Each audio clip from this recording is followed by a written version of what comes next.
Boa noite, o meu nome é Pedro. Estou com 53 anos e, apesar de ter pavor do sobrenatural, eu sempre fui muito receptivo para esse tipo de coisas. E desde pequeno eu via vultos, sentia presenças e coisas do gênero. Fiquei bastante surpreso em descobrir este canal e constatar que várias pessoas tiveram situações semelhantes e até muito mais assustadoras que as minhas. Bem, eu vou relatar alguns casos que aconteceram comigo. Já tive a sensação de ser agarrado várias vezes quando estava na cama à noite. Mais uma vez, eu tive uma sensação totalmente diferente que até hoje eu não sei explicar.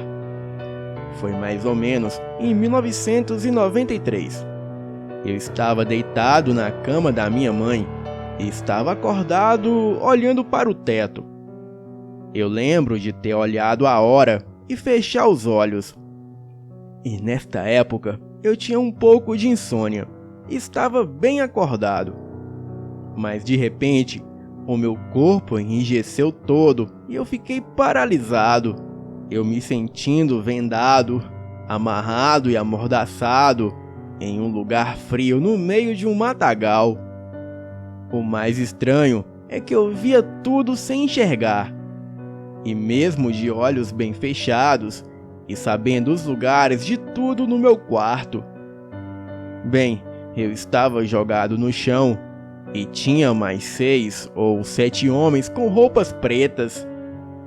E eles estavam ali falando entre si. Porém, eu não pude escutar nada. Eles mostraram as suas presas enormes e pularam em cima de mim me mordendo. Eu fiquei pulando na cama com o impacto das mordidas. Mas graças a Deus eu não sentia dor. E só fazia o movimento do meu corpo sendo atingido. Ainda pude vê-los falando algo, porém sem escutar nada. E depois de vários minutos que pareceram horas, eu comecei a me mexer muito lentamente e cutuquei, chorando, a minha mãe e contei a ela tudo o que havia acontecido. E ela disse que eu havia sonhado. Porém, eu sei que eu estava acordado. Então, eu tratei de ficar colado nela para que, se algo acontecesse novamente, eu pudesse sacudi-la. Eu resolvi ficar de olhos bem abertos e não dormir para que nada mais pudesse me acontecer. E passado mais ou menos uns 20 minutos, eu senti novamente a mesma sensação. Mas desta vez eu estava cercado por paramédicos e legistas que deram causa do meu óbito como hemorragia. Disseram eles que todo o meu sangue foi drenado para fora do meu corpo. E eu nunca fiquei sabendo que entidade vampírica do astral me visitou naquela noite.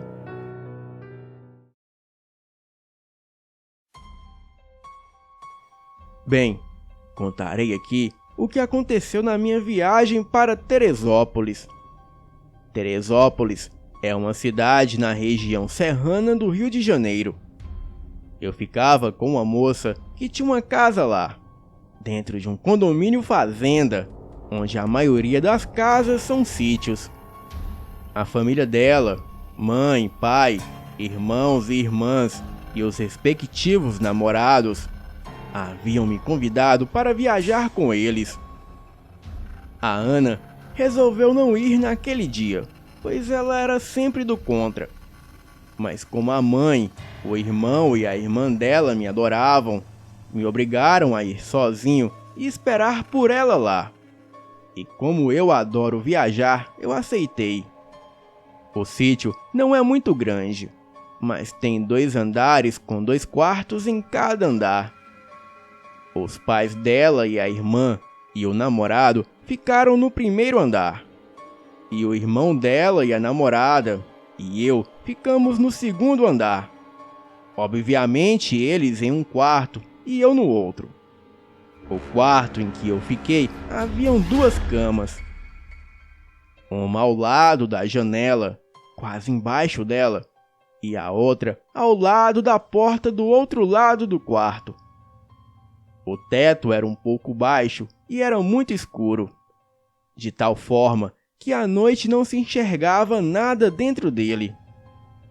Então, eu resolvi ficar na cama perto da janela, pois eu me lembro que aquela noite era lua cheia, e os raios da lua entravam pelas frestas da janela. E também, dali eu poderia ver todo o quarto. E como eu tenho mania de dormir com a porta fechada, de tanto ver vultos passando a noite, e também encostado na parede, sempre longe da porta se possível, eu poderia ver qualquer um que entrasse. Pois tal era a diferença de luz da escuridão do quarto e o lado de fora, onde era o corredor. Antes de viajar, eu tive um impulso, quase que uma obrigação, de levar uma lanterna, coisa que eu nunca fizera antes. Bem, passamos o dia numa boa, e na hora de dormir, cada um foi para o seu quarto, e eu resolvi pôr a lanterna do meu lado no chão. Testei várias vezes o local exato aonde colocaria a lanterna, para não precisar ficar tateando a esmo no escuro. Mais tarde, eu comecei a ouvir ao longe tambores, como se fosse um ritual pagão, ou índios, ou até mesmo ciganos. E este barulho vinha da mata que ficava do lado de fora do condomínio. E de repente, eu ouvi um barulho dentro do quarto. Rapidamente eu meti a mão aonde tinha deixado a lanterna e ela não estava lá. Então eu comecei a tatear freneticamente. E daí alguém falou comigo. "Não precisa se preocupar, querido. Sou eu. Posso entrar?" A voz era bastante rouca e tentava imitar a voz da mãe da Ana, que sempre me chamou assim. Então, eu logo pensei o que a dona Sueli estava fazendo ali. E o que o marido dela iria pensar? Porém, mais uma vez, ela perguntou se poderia entrar. Então, no impulso, eu disse a ela que era melhor não. Mas daí eu me lembrei que era impossível ela entrar no quarto sem que eu visse, por causa da diferença de luz entre o quarto e o corredor. Mas quando eu me lembrei disso, eu ouvi um rosnado e a lanterna apareceu no lugar onde deveria estar. E quando iluminei o lugar de onde vinha o rosnado, não havia nada lá. Apavorado, eu voei escada abaixo e fiquei sentado na sala esperando o dia clarear. Ainda bem que a Ana resolveu ir no dia seguinte e tivemos uma noite sem nenhuma visita de nenhum vampiro. Porém, no outro dia, eu acordei quase 2 horas da tarde e achei aquilo tudo muito estranho porque eu havia dormido cedo. Porém, eu estava exausto e só acordei porque a Ana me chamou, dizendo que eu dormi mais que a cama. Em seguida, ela me perguntou o que era a marca de 2 bolinhas vermelhas no meu pescoço. E eu, muito assustado, corri e fui até o espelho do banheiro e lá eu pude constatar que era algo semelhante a uma mordida com 2 perfurações. Bem, eu não podia contar aquilo para ninguém, porque é mais fácil alguém acreditar em lobisomens do que em vampiros. Mas sem muita experiência com esses assuntos e sem saber o que fazer, eu fui de cara na crença popular. E sempre antes de dormir, eu comecei a passar essência de alho no corpo e principalmente no pescoço. E a partir de então, tudo parou. Os pesadelos, as visões e os ataques. Eu me lembro de repetir tudo isso por quase um mês. E depois eu nunca mais utilizei alho. Eu só sei que desde então eu nunca mais fui atormentado por vampiros. Já vi vultos, demônios, espíritos e várias outras entidades. Porém, vampiros nunca mais. Boa noite.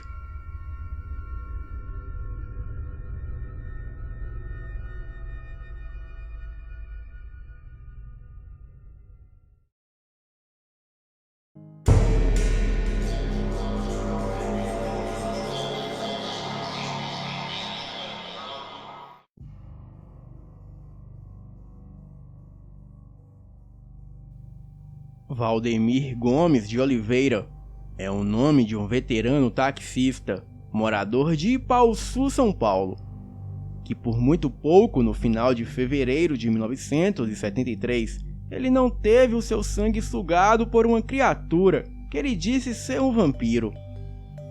O motorista era dono de um ponto de táxi no centro de Ipaussu. E assim, ele contou ao Notícias Populares. Ele disse que levava um passageiro para Pinheiros, na zona oeste de São Paulo. Após deixar o cliente no bairro, ele aproveitou a longa viagem, cerca de 300 quilômetros, para visitar parentes e fazer compras na capital paulista. E durante a volta para a sua cidade, ao se aproximar do município de São Roque, São Paulo, o taxista resolveu parar num bar para se alimentar. E foi quando um homem alto e loiro, trajado elegantemente com terno preto, camisa branca e gravata estampada, sentou-se ao seu lado e iniciou um diálogo amigável com Valdemir. Pois é, eu estou com o motor do meu carro fundido e não posso prosseguir a viagem para o Paraná, disse o misterioso interlocutor ao motorista. Olha, eu vou para Ipaussu, perto de Ourinhos, na divisa com o Paraná, respondeu Valdemir. O homem então se apresentou ao taxista. Bem, eu me chamo Baron Franks.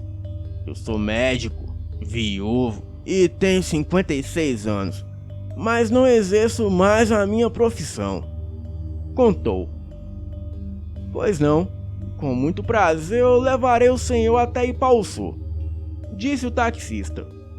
E logo os dois seguiram viagem. No caminho, ambos conversaram sobre os mais variados assuntos, entre os quais mulheres, música e principalmente futebol. O médico até revelou a sua paixão pelo Santos.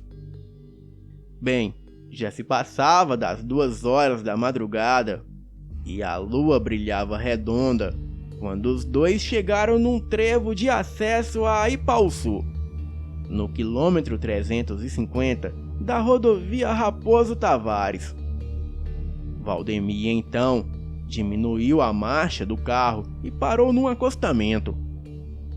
Bem, o senhor pretende ficar aqui no trevo ou deseja tomar uma condução até o Paraná? Perguntou o taxista. Eu fico aqui mesmo, respondeu o médico, que agradeceu cordialmente com uma nota de 50 cruzeiros. Ao entrar no carro, após se despedir do médico, Valdemir fora alertado pelo mesmo que o pneu traseiro esquerdo estava furado. E quando se agachou para desapertar os parafusos da roda, ele foi atacado violentamente pelo médico. De início, Valdemir pensou se tratar de um assalto, mas logo percebeu que fora atacado por um monstro, segundo contou ao Notícias Populares. O tal médico alemão havia se transformado num vampiro, que a todo custo tentou abocanhar o gargalo do taxista. Extremamente religioso e grande devoto de Padre Cícero, o velho chofé lembrou-se da pequena medalha com o famoso sacerdote cearense, a qual sempre trazia pendurada em seu pescoço. E foi com uma breve oração que Valdemir conseguia acalmar a fúria da medonha criatura, que sem balbuciar uma só palavra, ele desapareceu de forma misteriosa. Boa noite.